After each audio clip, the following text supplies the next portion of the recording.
week-end de la semaine, c'est pied rapide. Marion 55. Alors, on commence avec 5 ballons.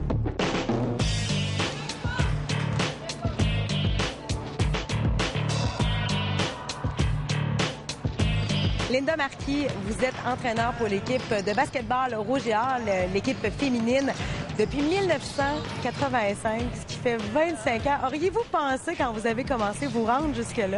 Non, pas du tout. Quand j'ai commencé, je me suis dit, bon, on va faire une année à la fois. Surtout à ce moment-là, être entraîneur, on commençait là à faire ça à temps plein, même si on avait des salaires de temps partiel, puis on défrichait le terrain pour les autres. Et je me souviens, il y a une anecdote, on avait un tournoi ici, puis un entraîneur d'une équipe collégiale, que lui, ça faisait plusieurs années qu'il était là, puis il dit, Linda, j'espère que tu feras pas ça juste pour un an. Puis je dis, je verrai, là, une année à la fois.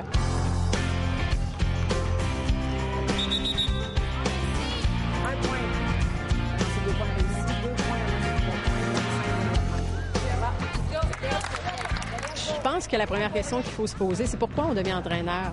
Je trouve que souvent, on se la pose pas, cette question-là. Puis je sais pas, moi, qu'est-ce qui m'a porté à me la poser, mais je savais qu'il y avait un côté éducation qui m'était cher, puis que j'étais là pour faire grandir des jeunes filles, en même temps qu'à l'Université Laval, ils n'étaient pas là pour faire des bacs en basket, mais que ça, c'était vraiment des étudiantes athlètes.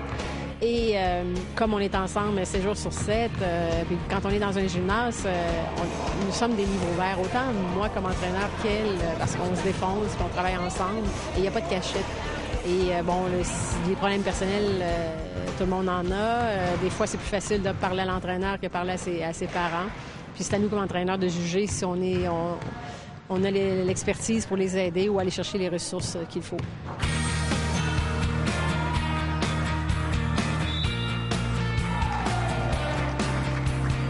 Vous croyez qui a été le plus difficile en tant qu'entraîneur?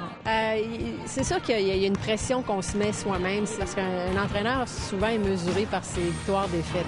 On oublie tout le travail qui est fait, puis on tombe dans ce piège-là. Et je m'étais mis une certaine pression là, à vouloir gagner à tout prix. Puis on avait perdu en finale provinciale. Ça faisait, je pense, 5 ans que j'étais entraîneur. Et là, j'avais décidé que tout était fini, là, que je voulais passer à autre chose. Mais bon, je me suis rappelé pourquoi j'étais là, puis que j'adorais travailler avec des personnes, puis partager la même passion. C'est sûr que ça n'a pas été facile non plus de faire reconnaître aux gens c'est quoi être entraîneur. Les premières années, j'allais à la banque, puis je me demandais c'est quoi ma profession, je suis entraîneur, puis ils disaient quoi d'autre. C'est comme si, pour eux autres, on pouvait pas juste faire ça, être entraîneur, puis c'est... Alors, on sentait que notre profession est un peu minimisée par certaines personnes.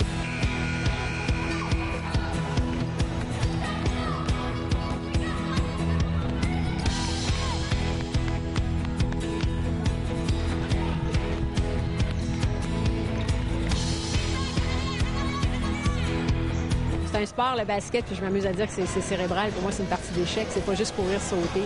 C'est cette approche-là que j'ai avec les filles, puis qu'ils développent cette passion-là en même temps. Mais en même temps, c'est frustrant aussi de voir que j'ai pas pris la bonne décision, de voir que je peux être stupide des fois. Puis c'est une belle préparation pour la vie, parce que je trouve qu'on est choyé au niveau universitaire, parce que pour moi, c'est la dernière étape avant la vraie vie. Et là, c'est ça, on fait les comparaisons avec le milieu du travail puis le développement global, de dire, un travail d'équipe.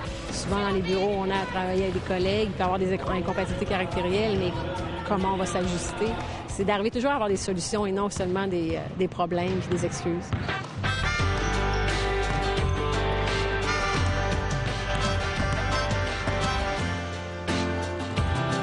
Il faut parler, il faut se demander c'est quoi nos valeurs. Je pense que la valeur de moi, le côté éducation, comme je vous disais, est important. La communication avec les jeunes est très importante. Le côté éthique, le côté leadership, c'est pas juste la stratégie et la tactique sur le terrain. Ça, souvent, on oublie. On met trop d'emphase là-dessus, puis la victoire à tout prix. Mais c'est d'aider par l'entremise du sport, à aider des jeunes à grandir. Je pense que c'est ça, moi, qui m'a toujours fait vibrer.